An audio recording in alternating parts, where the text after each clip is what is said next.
สวัสดีครับวันนี้ไข่ก็จะมากินมีไวแข่งกับน้องซ่านเองนี่นะครับยำๆนะครับเราก็กำลังแกะมันเฮ้ยทำไมมันแกะไม่ออกอะ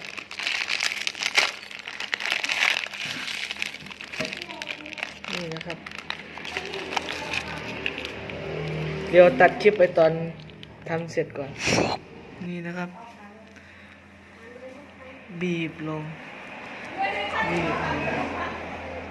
แก้เสร็จแล้วนะครับนี่นะครับเราจะไม่ให้มันเราจะให้มันเสมอกันนะครับ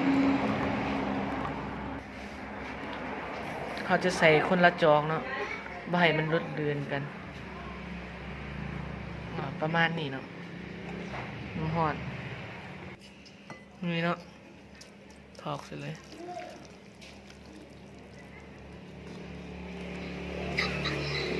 คนละจอกพอ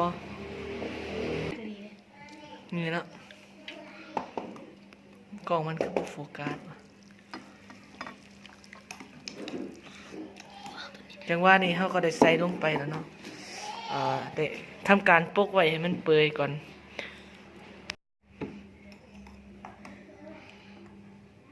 ตอนนี้มันก็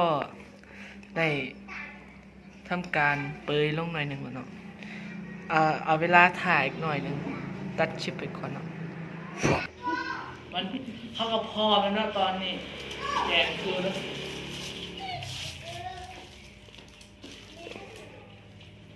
คนเดี๋ยวมึงเจอกูตาย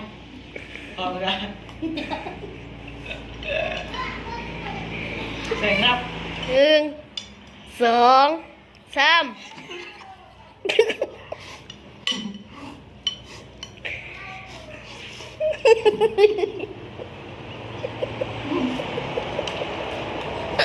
บ้าเปล่าเนี่ย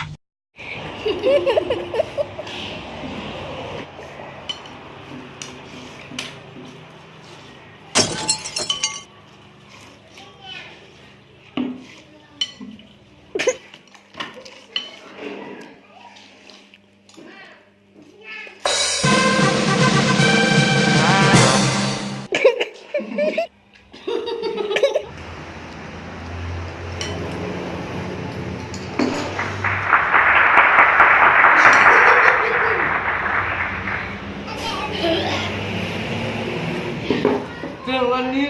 น้องผมก็เป็นผู้ที่ชนะนะครับเดี๋ยวติดตามEPที่2คลิปต่อไปอย่าลืมกดติดตามกดไลค์กดแชร์กันนะครับช่วย ฝากกด Subscribe ช่องบุญศรีและนุสัยด้วยเนาะจบ